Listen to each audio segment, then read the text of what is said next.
right, let's do this. What's going on, everybody? This is Sano from Select Music, and today I want to count down my top 10 favorite records of 2019. I'd say overall this was a pretty good year for music. I think in terms of quality is probably just about on par with 2018, and I felt like there were actually some stronger releases this year than there were last year. I'd say the one major difference is this year I ended up splitting a lot of my time listening to a lot more podcasts than I was straight up music, and I was sort of dividing my time in half between the podcasts and the music. But even with that, I still feel like there were some really standout releases this year, and those releases have been included in my top 10 list for this year. But as always, as with any single top 10 video on YouTube, I have to stress, this is my opinion and my opinion alone. My list is probably going to be different from yours, so if you don't see an album on here that you think is worthy of being shouted out, let me know down in the comments. And yeah, I'm not going to spend any more time on an introduction. Let's just get into the records. So kicking things off with my 10th favorite record of the year, we got Maestro's Lab Sounds from Street Corner Music. I really dig this album. I first got into Maestro through his remix that he put out on Street Corner last year, and when I heard that he was putting out his debut record, I got really excited and immediately picked it up, and I wasn't disappointed. Maestro delivered the goods. Plenty of neck-destroying tracks on here, plenty of snaps, plenty of slaps, plenty of everything that I look for in instrumental hip-hop, some more electronic sounding stuff, some more sample-based stuff, some video game references, a couple of trap tracks on here, some J Dilla style drums, some more rolling drum break style stuff. This record basically has everything, and Maestro shows that he is an extremely skilled producer despite his relatively young age. I think he's only like 20 or 21 or something, and I look forward to hearing more stuff from him. This is a really promising record, plenty of grit, plenty of soul, just an overall really versatile, addictive record that I've gone back to so many times since picking it up, and it's a record that I think is going to make its way into a lot of my DJ sets. So if you haven't checked this one out, Maestro Lab Sounds, definitely give this one a listen. Alright, coming in at number 9, we have Blue and Ono, A Long Red Hot Los Angeles Summer Night. This was a record I've consistently gone back to. I think Ono actually manages to somehow outshine Madlib on this record because he's shown some significant progress and versatility in his production. There's some really hard-hitting, almost psychedelic rock style hip-hop beats on here, some really hard drums. There's some straight-up sample loops, and Ono's production on this record is just consistently excellent, and there really isn't a weak track on here. And not only that, Blue's storytelling on here is absolutely fantastic from front to back. He weaves a really almost cinematic narrative about a story that just spirals completely out of control. Blue's attention to detail with not only his word choice and rhyme pattern is consistently interesting. I love the guests on here, and this is honestly one of my favorite hip-hop records in a long time. If you didn't check this one out, I highly recommend it, and I actually ended up liking this record more than the Freddie Gibson Madlib project. It's still a great record.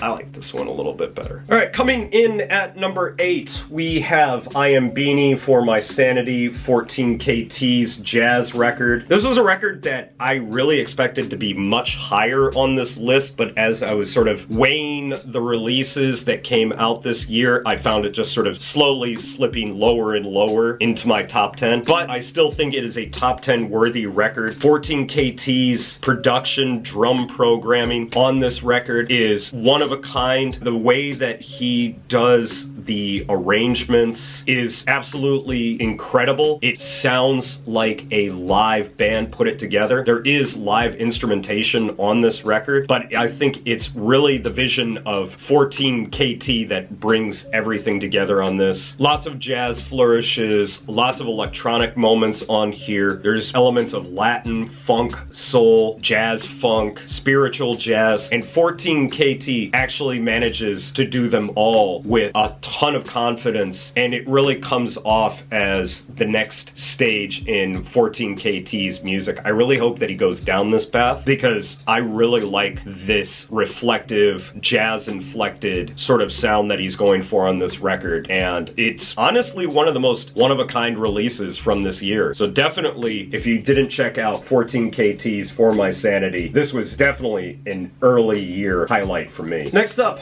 Joe Armon-Jones turned to Clearview, released on Brownswood Recordings. I was a big fan of Joe Armon-Jones's album Last Year Starting Today, and this feels like the perfect continuation of that record. That record was already pretty confident, pretty skilled, beautifully arranged, showed off a wide variety of different sounds, jazz, funk, jazz, electronic music. He did all of it with so much swagger and so much confidence that all I basically wanted from this record was just more of that, but better. And that's basically what I got from this record. Here he stretches out a little bit into some different territory, explores a little bit of jazz-influenced neo-soul, a little bit of dub reggae, a little bit of Latin, a little bit of drum and bass, and he does it all perfectly. Everything about this record is just so lush and colorful and so much of a joy to listen to. The skilled musicianship reveals tons of different layers the more that you listen to it, and Joe Armon-Jones might be my favorite modern jazz pianist right now, because he's just so lyrical in the way that he plays. And honestly, I really love this record. It probably would have made it higher if it weren't for the other records on this list, but honestly, I really dig this record. If you haven't checked this one out, yeah, definitely give this a listen. Next up, we have Wildflower's Fever Dream. This was gonna be my favorite instrumental hip-hop project from the year if it wasn't for one other album, and it's more or less an expansion of the sound that he had already created for himself with his 2017 album Balloons, but it just seems like he's doubling down on all the elements. The more experimental tracks are more experimental. The ambient tracks are played to the 10th power. There's even a few ambient interludes. One track on here, Carmen, is one of my favorite little ambient tracks that I've heard in a long time and struck me immediately. And he still has your more straight up jazz sample chops. It's a really hard album to pin down because it does tend to go a little bit all over the place and touch on all of these different genres, but Wildflower does it all perfectly, and somehow, despite them all sort of sounding very different from each other, manages to bring them all together and sound cohesive. And even though this is a beat tape, it still feels like one cohesive listen, and it's a record that I, to this day, enjoy going back to and picking out all the different layers. I really love this project, and I really hope that Wildflower keeps putting out more of his music on vinyl, and I hope he keeps doing more stuff in this vein, because in terms of beat makers out there, I don't think there's a single producer like him. So that's why Wildflower's Fever Dream ends up in my top 10. Alright, now we're getting into my top 5, and I really thought this record was gonna get higher up. I actually thought that it was gonna be in my top 3, but I got nudged out by a few other records. Still, that doesn't make it any less of a quality album, and that album is Brenk Sinatra's Midnight Ride 2. This was one record that, upon first listen, blew me away and has only gotten better with every listen. Brenk Sinatra's focus on ambient, slow night cruising comes across perfectly on this record. There's this beautiful tinge of synth atmosphere with sample-based productions, a focus on trap-style drums, but doing it in its own way, that it doesn't feel derivative, and actually probably a lot of trap producers could learn a thing or two from Brenk Sinatra's production chops on here. His use of a lot of Dirty South rap snippets, which has been sort of a signature of a lot of his productions throughout the years, shows up here, and it's no less effective than it has been on some of his previous albums. And honestly, this is a record that I've just been completely addicted to, and I enjoy listening to all the time. I'm definitely looking forward to going back and listening to this more and more in the future. And if you haven't grabbed this record yet, this is easily my #1 instrumental hip-hop project of 2019. Aside from this. Alright, coming in at number 4 is a record that I did not expect to climb this high up into my chart. But number 4, we have Floating Points Crush. Originally, when I first listened to this record around the time that it came out, I thought it was a solid, if not slightly derivative, Floating Points IDM record. And now that I've listened to it, man, do I absolutely love this record. Floating Points has managed to do something absolutely crazy with his ability to create a sonic space within all of his productions. It doesn't feel like these were created on a computer necessarily, that these were created in a room and have the whole ambience of the room adding to the overall sound of all the tracks on here. It's split sort of down the middle in terms of like straight up IDM tracks and straight up ambient tracks, and both parts are equally compelling. The IDM tracks show off Floating Points' skill as an arranger and as a composer, and have this perfect attention to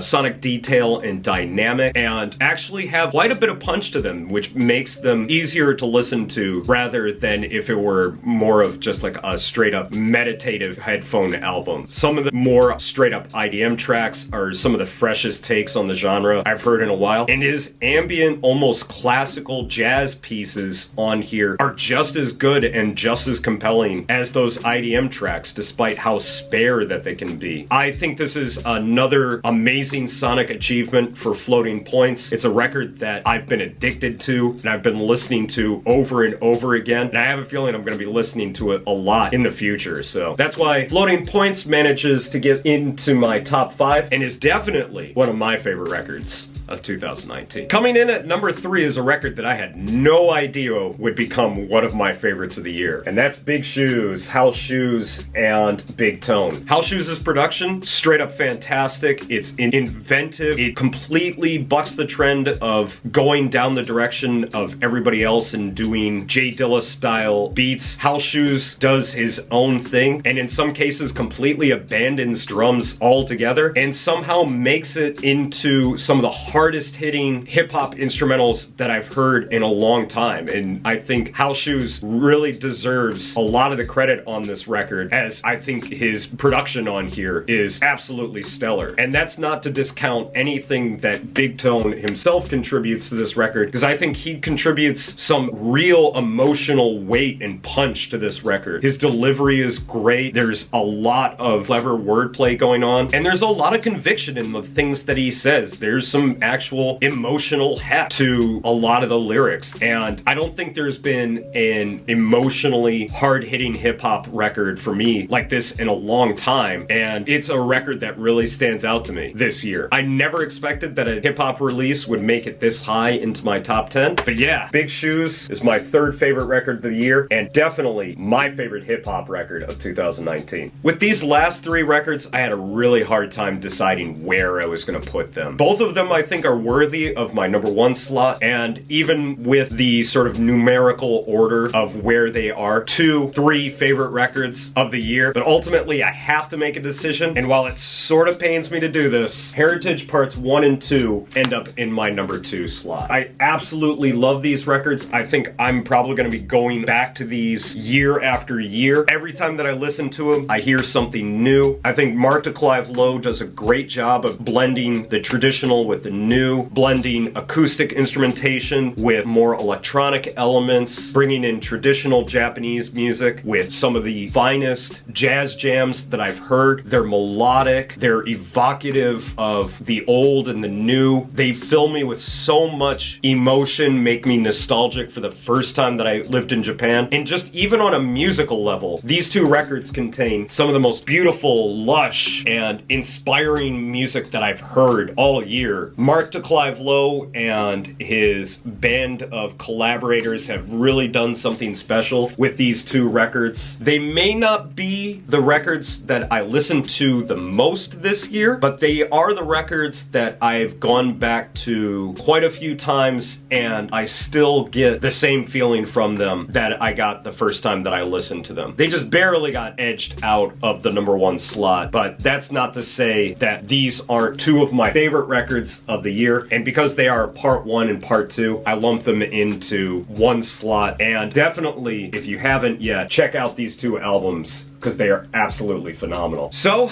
I called it early in the year, and it made it. My #1 favorite record of the year is Sano's Ghost Notes. And I'm kinda surprised that I ended up putting this in my #1 slot, because I listened to it pretty much on repeat the moment that I picked it up. Sano is absolutely in top form on this record. I feel like his sense of melody has gotten stronger throughout the years. This is some of the catchiest material that he's made, and it's some of the most emotionally weighty stuff that he's done. Whether it's some of the more joyful tracks on here, whether it's some of the more meditative and more reflective tracks on here, every single vibe that he goes for, he nails it perfectly. His piano playing is top-notch. The drums and rhythms that he plays around with are completely varied. It's an addictive record. It's an emotionally powerful record. It still hits me every time that I listen to it. Sit at the Piano is my #1 favorite song of the year. There's so many moments that I love from this record, and even despite having put it down for a little bit in the latter half of the year, I've gone back and started listening to it again to sort of get refreshed for this list, and yeah,